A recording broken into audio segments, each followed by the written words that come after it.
The dreaded writer's block. It happens to all writers. You're writing, you're in the flow for days or even weeks, and then suddenly, you're hit with doubt, feeling like your ideas are dumb, or maybe you just don't even have ideas. You don't have anything else to say, but you know your book is not done. It's happened. You're stuck. So what can you do? Well, watch this video, of course, because this video is for you. Hey there, I'm Julie the Book Brat. I'm the founder of a fabulous self-publishing services company called Book Launchers. At Book Launchers, we have 4 ways to support you in your writing journey. So, number 1, buy a copy of Self-Publish and Succeed. Number 2, you can join our class, Self-Publish and Succeed Live. It's a 12-week course. Number 3, work with us in our membership to get one-on-one book coaching. Or number 4, work with us in our membership to get a writer who will actually write the book with you. Writing is definitely easier with structure and support, but you can still find yourself getting stuck. If that happens, well, here's 5 ideas to shake those words loose from your head and get them flowing again. Number 1, ask AI. Lean on those high-tech buddies. That's your artificial intelligence software pieces. It's like having a team of little imaginative robots. They spark ideas. Tools like OpenAI's ChatGPT 4 can generate human-like text. So just type in a prompt like, I'm writing a book about overcoming challenges, and my main character is stuck on a deserted island after working for weeks and weeks in his corporate job. He could really use a vacation, but he also needs to get off the island before his resources run out. How can I tie this story back to my idea of overcoming challenges? And what ideas do you have for what comes next in this story? And then watch AI churn out ideas you never thought of. Of course, there are other things you could do that are probably closer to the reality of writing the book, like what I did on a video coming soon on turning your book into a talk. So I had 5 bullet point concepts of what you should do to turn your book into a great talk, and I wanted anecdotes to bring it to life. So I went back in and I asked ChatGPT to not edit or change the words or the tone of the script, but to go back through and suggest examples from history, analogies, or anecdotes to bring each point to life. Subscribe to the channel and turn those notifications on so you get notified when that beautiful beast of a video goes live. Oh, and I'm talking about the one about turning your book into a talk. And while you're taking action, go ahead, hit that like button and comment on the video below. If you don't already know, commenting the day a video is released gets you entered to win some of our fabulous #NoBoringBook swag, like these fabulous t-shirts or our #NoBoringBooks mugs. So go ahead, say hello in the comments below. Back to your AI. My favorite thing about AI is that it will generate a ton of ideas. So whatever you're feeling stuck on, so hit up your favorite AI platform and ask it for ideas. Number 2, to get you unstuck. Read for inspiration. J.K. Rowling dreamt up Harry Potter on a train ride. You don't really know where inspiration is going to strike, and often your best ideas will come when you're not trying to force yourself to do the work of writing. I find that someone who's stuck writing probably hasn't done any reading in a while. It doesn't even have to be books, although I do highly recommend getting lost in a good fiction book to help you be a better writer. Even when I'm prepping these videos, I feel like sometimes I'm running on an empty tank of ideas, and then I read a favorite website, a blog, and suddenly ideas hit me and I'm in the flow, and you have a bunch of new content to watch every Tuesday and Friday. Number 3, write less. Hemingway wasn't kidding when he compared prose to architecture. Less is more in this era of short attention spans, so make every word earn its place.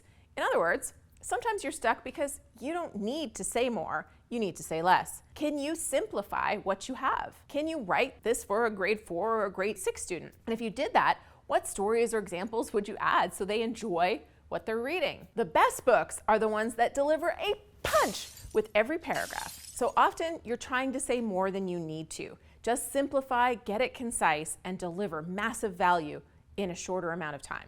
Number 4, focus on the unique. Malcolm Gladwell's Outliers stood out because it presented a fresh take on success. This is something we spend a ton of time working on at Book Launchers with our clients, as well as right here talking to you on booklaunchers.tv, Because without something that makes your book different, novel, you'll struggle to market it. So we start with your goals and then figure out what it is that makes you and your idea unique. In copywriting, people feel like if it's not unique, it's useless and it's not going to sell. So what's going to sell your book? Find that special something in your story. And when you hone in on what makes your perspective, your lens, or your idea unique, you'll uncover more to say. Our clients have done amazing work this year bringing unique to the market. Efrain Delgado's book, The Opposite is True, is definitely worth picking up when it's out. It's a big book, but every page is full of stories and ideas that will have you rethinking the world around you in a really good way. What I loved about his book is that there are so many stories and examples I'd never heard of. I'm so used to people writing about Elon Musk, Steve Jobs, and all the usual players, but there were stories of people that are famous in their niche, but you probably never knew their backstory. It's so powerful. I also loved Sean Hayes' book and his work, The Great Choice. To be at the top of your game, owning a bunch of banks, and then to be behind bars for fraud, for the choices you made, that's a unique story. But it also gives him this really cool lens to look at the world and to look at the decisions you make. So he's able to take that unique story and share lessons for business people about how the impact of a single small decision that puts you in that gray area just moves you closer and closer to making a really wrong decision, and it makes it not seem like that big of a stretch when you get there. Or there's this beautiful book by Linda Magoon, which was a huge hit at the American Library Association event my team attended this year. They did book signings, and for Linda, they were lined up down the exhibit hall to get her to sign her book. This is Linda's story of being newly divorced in her mid-50s. And Linda rebuilds her life one step at a time as she rediscovers her love of hiking in New Hampshire's White Mountains. But then her ex-husband is arrested for unspeakable crimes, and she's faced with guilt, shame, sadness that comes with having a link to someone who's so infamous. This story is powerful and unique because she takes the extra piece of divorce and devastating news and adds hiking in it, and how hiking those high peaks was key to her healing. High fives to these fabulous authors. You guys are fantastic, and you definitely fit the #NoBoringBooks mantra. And hopefully those unique angles also were part of the reason you didn't get stuck with writer's block. And finally, number 5, whenever you feel stuck, you can always return to that hook. Often writer's block is really just lack of clarity, which is why I'm trying to spark you forward with these other ideas.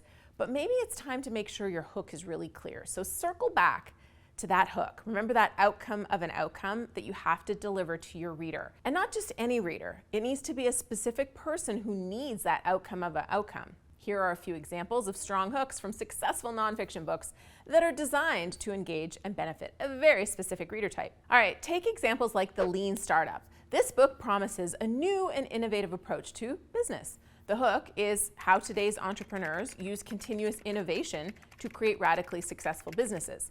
It's designed for startup entrepreneurs and managers who want to make their business more efficient and successful. It has a very clear audience, and that audience is offered a very clear outcome of an outcome. Of course, classic The 4-Hour Work Week by Tim Ferriss. This book is that escape 9 to 5. Live anywhere and join the new rich, which is a strong and direct promise, and it's aimed at people who are tired of the traditional work structure and want to achieve financial freedom with a flexible lifestyle. So strong hook doesn't just capture attention, it communicates the value to the reader, that what they'll get from reading your book. And it has to directly address their wants, their needs, their aspirations. You know, those things they're thinking about in the middle of the night when they should be sleeping. All right, what are you still doing here? Get writing! I hope this got you unstuck. But if you do need just a little more, may I suggest you hit up this video on writing for a big audience versus writing for a niche. Or this one that YouTube thinks is the one that you really need to watch next. And if all of this isn't working, remember, book launchers. Hit us up at booklaunchers.com and let us support you in writing and marketing a great #NoBoringBook.